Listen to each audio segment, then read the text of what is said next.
guys, what is up? Welcome back to my channel, or if you guys are new here, then hello. My name is Molly and I upload here on my channel every single week. I would love for you guys to join the family and hit that subscribe button down below if you haven't already. In today's video, I'm going to be doing the long-awaited Q&A video about buying my house. You guys have asked so many questions over the past few videos that I put up and on Twitter as well, so I'm going to be answering your questions in this video. If for some reason you guys have any more questions or I didn't answer your question, make sure to leave it in the comments down below. I will either answer them down below, or if I do get enough questions, I will make a part 2 to this video. So without further ado, if you guys would like to see this Q&A, then just go ahead and keep on watching. Alright, so getting this video started, the most asked question that I've gotten is how I saved up to buy my house at 23, and I'm actually going to make a fully dedicated video on this question. I feel like the answer to this question would just be way too long to include in this video, so I'm going to go into how I budgeted my money and how I saved up to buy my house. So be on the lookout for that. I will make sure to get that filmed within the next few days so I can have that up for you guys as well. Another thing that I wanted to clarify for you guys, I know a lot of people were asking, do I live in an apartment? Do I live in a townhome, a condo? And a townhome is what I live in. So usually where I live, it's either 1 or 2 levels, sometimes even 3 levels. You can share a wall with someone else. Depends on if you're on an end lot, or you can be in the middle as well. I am particularly on an end lot, so I only have to share a wall with one person. All right, so now that we have that out of the way, the first question comes from Jessica Martinez. She says, how long was the process? How did you start your home search? And did you know you wanted a new build? So the first question, how long the process was, I started the process in January of 2017. So I closed at the end of September. So it's about 8 months from the time that I put my money down to save my lot to the time that I actually got to close on the house. The second question is, how did you start your home search? It's kind of a funny story, but I kind of just realized that it was time to start a new chapter and move out of my parents' house. I had been looking at this particular townhome complex for a very long time, since they actually started building, which was probably 2+ years ago. I did look at a bunch of other townhomes as well, but I always came back to this one. And the last question, did you know you wanted a new build? I think from the beginning I knew I wanted to have a new build, only because I wanted it exactly how I imagined. I wanted to design everything. I had thought about going down the route of getting a used townhome, which is perfectly fine, and I probably could have found one that was pretty close to my expectations or what I wanted.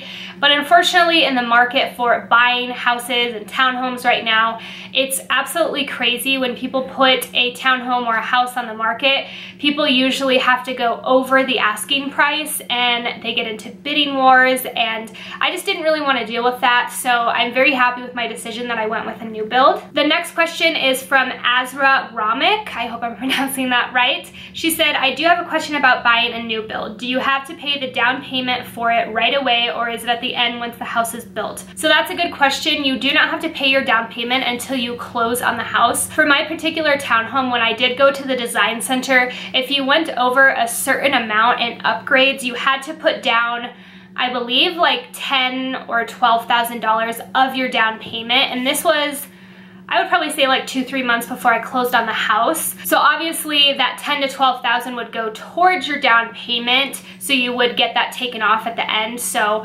whatever down payment you're gonna put down, they would subtract that from it at closing. The reason why they do this is just in case you end up backing out like 2 weeks before you close, they would take that money, just because obviously you've done all these upgrades and they're not gonna be able to resell it for the price that you know you did all the upgrades for. I will say though, whenever you start the process and you pick out your lot and where you actually want the townhome or house to be, you do have to put down earnest money. So it could be anywhere from like $1,200 to $2,500, again depending on where you live, and this is usually a refundable charge. So if you back out within like a few months, you can usually get that back. The next question comes from Emily's Beauty, and she said, are you still a cosmetologist? I have been freaking out that I won't be able to afford a nice way of living on a cosmetologist salary. So yes, I still am a cosmetologist. That is my full-time job. I work 5 days a week at a salon, and I absolutely love it. I want to make a complete video on this because I know a lot of people have questions on if you can make a good salary.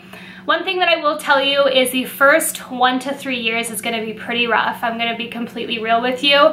But last year around this time, I remember telling my parents, I don't know how I'm gonna be able to ever buy a house. Like, I don't feel like I'm making enough money. And then for some reason this year, I don't know what changed or if just my mindset kind of changed, but I did feel like my income definitely went up a lot this year. So I feel like it kind of just depends. But to answer your question, yes, you can totally do it as long as you're passionate about it and are able to wait at least 3 to 5 years. You will be able to live a nice life and have a good income. The next question is from my girl, Caitlin Riley. She said, what made you want to move out since you had your own place at your parents'? What are your plans for those bedrooms in that big house? And do you regret having such a big place since you have to clean it all? So the first question is, what made you want to move out since you had your own place at my parents' house?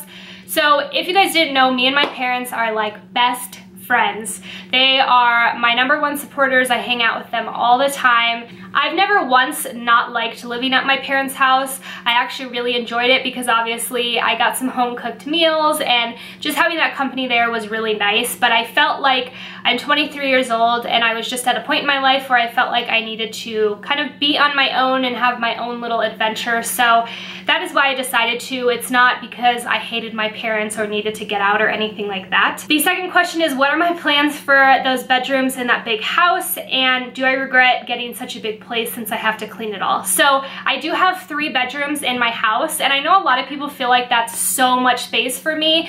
And I mean, to most people I feel like it would be, but I fill up every single inch of this house very well. I have my master bedroom, which is on the main level. I have a guest room just in case I have any guests come over. And I also have my filming room, which is the room that I am filming in right now. So I definitely fill up every single one of the rooms. Obviously my guest room isn't gonna get used a ton, but it is nice to still have that room. And no, I do not regret getting such a big place because since I don't really use upstairs very often, I come up here to film and that's about it. I don't really have to clean that often up here. And downstairs, it's really not that bad. I kind of enjoy cleaning when I'm in the mood for it. The next question comes from Angie, and she says, what is your favorite room / place in your new house? That's really hard because I feel like I love so many of the rooms. I guess if I absolutely had to pick, it would be my kitchen, just because that's probably my favorite part of the house and it's what people see when they walk in. So the next question comes from my brother. He said, what was fun and not fun about the process? So this is kind of a hard one because I feel like there was a lot of ups and downs throughout this whole entire process.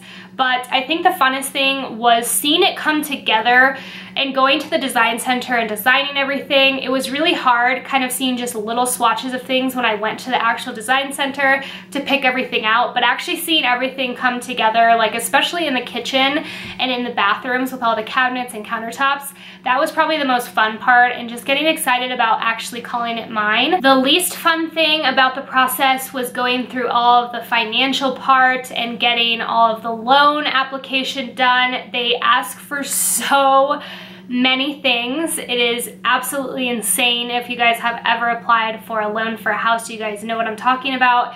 It's just a pain and it's really stressful, and there was a lot of things that kind of went on that's really boring. The next question comes from Els Bear, and she said, I was wondering if you had any backyard. So obviously I'm not going to show you guys the outside of my house or my backyard area, but to answer that question, I do not necessarily have like a backyard area. I have what we call a patio area. So I do have a fenced in area where my dogs can go to the bathroom, which is really, really nice, but it's not necessarily like a backyard like a normal house. And the last question that I'm going to answer is from Abby Vargas. She said, how much do you save up to buy your house and move out? So I'm not going to tell you guys an exact dollar amount of how much I saved up. A lot of you guys have also asked how much I paid for my house, which I will not be telling you. I hope that you guys understand, but finances are just a very private thing to me. So to answer your question as best as I can without actually going into full-on numbers, my recommendation is to at least have 12 months of either rent or mortgage payment saved up before you move out so that you can have that cushion. I am pretty OCD with my money, and I've always been like that since I was even in high school, so I've always kind of budgeted my money pretty well and not spent it on stupid things. And also, if you guys are gonna be buying a house, you wanna make sure to have a decent down payment. Here in the United States, you wanna be able to put down 20% for your down payment. That's just usually what it is here. Again, it can differ in different countries. So I think that is all the questions that I'm going to answer for today's Q&A. I can already tell that the time is getting pretty long, so I'm going to end it here. Like I said, if you guys have any other questions, make sure to leave them in the comments down below. And like I said at the beginning, if I do get enough questions, I'll make a second part to this video, and if I don't, then I'll just answer them in the comments down below. Thank you guys so much for watching, and I will see you guys in my next one. Bye, stay marvelous.